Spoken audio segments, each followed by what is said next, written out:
Sandie Shaw, like Nancy Sinatra in America, she absolutely epitomises swinging 60s England. She's the quintessential swinging 60s girl. I loved Sandie's look. She was original and special and not blonde, which I think was important at that particular time. I suppose it sounds arrogant and egotistic, but I always knew that I would do it. And I think it's because I was young. And when you're young, you don't know all the things that might stop you or limit you. You just have dreams. Sandra Ann Goodrich worked at Ford Dagenham, but dreamed of being a singer. I remember once I was in a dance hall and there was this group on, there was the most terrible singer singing. And I turned around to my friend and said, look, even me and you could do better than that. So she said, well, you could anyway. So she went up to the group and she said something in their ear, and next thing I knew, I was up on the stage singing with them. It was only blokes around then. There weren't any girls doing it. And so when I was on, all the boys in the bands, they were all huddled along the side of a stage because they just couldn't get enough of this, because it was so unusual to actually see a girl standing up and singing like that. And so when I came off, I fell into their arms. It was like a dream come true. And it was a working-class heartthrob that helped her realise her dream. Wish you wanted my love, baby. Afterwards, I met Adam Faith backstage. He'd said, I want you to make some records, here's my manager, blah, blah, blah. And then I was just about to sign a record contract. And I mentioned to my friends, I'm sorry, I don't think I'm going to be coming in the future because I'm going to be a star. As you do when you're 16. They just laughed because they thought, she'd lost it completely. I within months, I'd got #1 record. I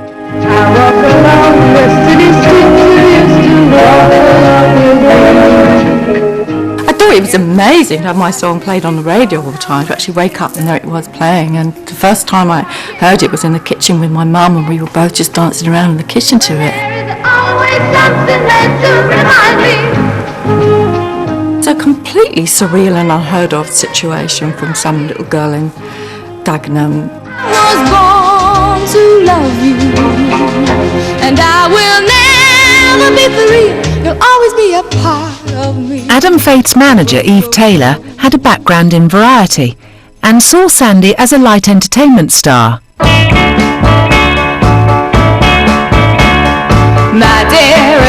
But songwriter Chris Andrews saw the girl of the moment.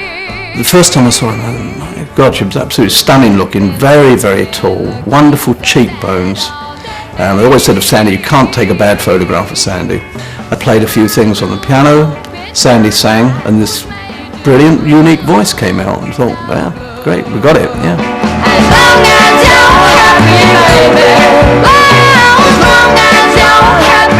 I just liked him immediately because he was like the kind of older brother I think I'd always wanted. So we just immediately hit it off. You have a date for a birthday tonight. Some distant bell starts chiming now. I couldn't write music and I couldn't play anything, but I was able to choose the musicians and I was able to say in my own kind of limited, naive way, I want the horns to sound like this, and I want to see if you put a guitar with a horn, what that sound would make. It was a young woman actually finding her feet and expressing herself in this musical sense. Sandie was a natural from head to her very toes. I remember being called up to the box, summoned up to the box. They all sat round talking about my feet, and I was, sorry, I'm singing down there, what's all this about? And they were saying to me, well, we'd like you to continue singing like that because you sing better when you put your shoes on. How can you tell me somebody loves you? I just know they mean it. How can you tell me? But Sandie didn't really need permission to be herself. It became a sort of a trademark, I suppose. It wasn't done to be all cool, or I think that was absolute natural. The feet that launched 1,000 discs are barefoot no more. A shoe collection launched by Sandie Shaw, and pretty psychedelic it was.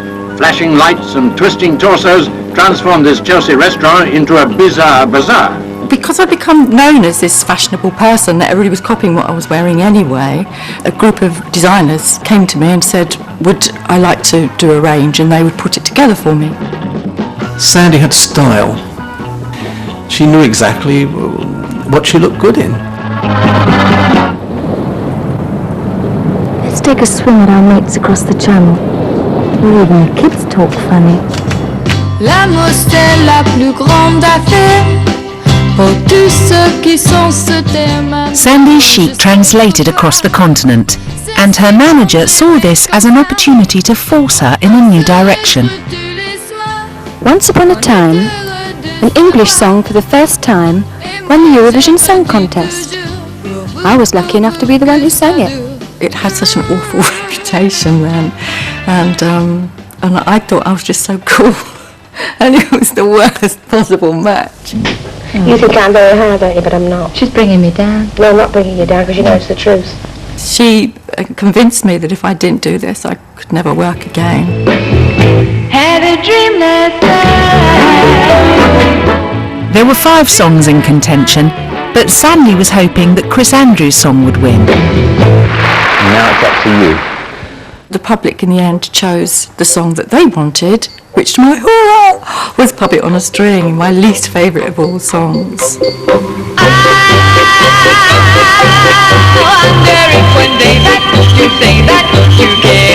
I know that our manager wanted us to win, and the manager was very clever. But Sandie was a professional. She had to get on with what she was given. The public had voted for Puppet on a String. She was going to give a magnificent performance.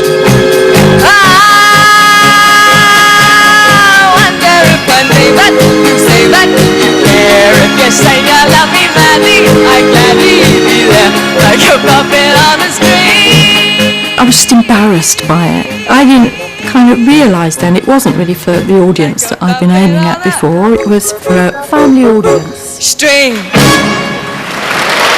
Thank you! But as the natural became professional, she found herself in the middle of the road. She always says it ruined her career, but it went to #1 all over Europe, practically all over the world except America.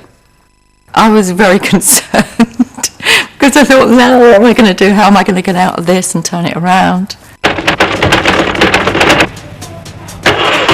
Sandie tried to turn it round by becoming the driving force behind her own TV show. She also produced an album covering artists such as the Stones and Dylan, songs which she thought defined her generation. Her old school manager was less than impressed. Of course, Evie hated it. She hated the thought of it, she hated the sound of it, she hated the look of it, she hated its very existence. So it kind of like disappeared without a trace. Shortly after that, what happened is that I began to lose heart. Always something there to remind me.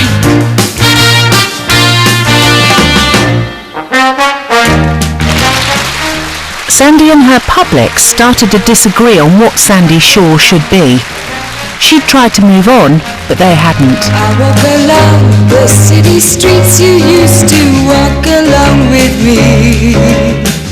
In the early 70s, Sandie deliberately withdrew from the music industry to concentrate on her family. Oh, how can I? But just as the Pet Shop Boys had reclaimed their icon, Dusty Springfield, someone in the 80s wanted to reclaim one of his. Here's Sandie Shaw with the Smiths. The Smiths and Sandie Shaw. We all thought, of course, it seemed so perfect.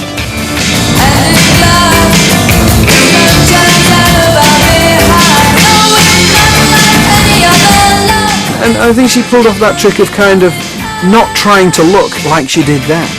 She seemed comfortable in her skin. She seemed comfortable being the age she was. And he thought, how marvellous to see a woman behaving with such abandon, on top of the pops. She wasn't behaving as, a woman of her age, and the mother and all this kind of thing was supposed to behave. She was the first singer ever to cover Led Zeppelin, and she's a qualified psychotherapist, I am actually very proud of what I did when I was younger. I'm proud of what I did in the 60s, and I'm proud of what I did in the 80s. there are obviously lots of things I wished I'd done better. Just give me the chance, and I will.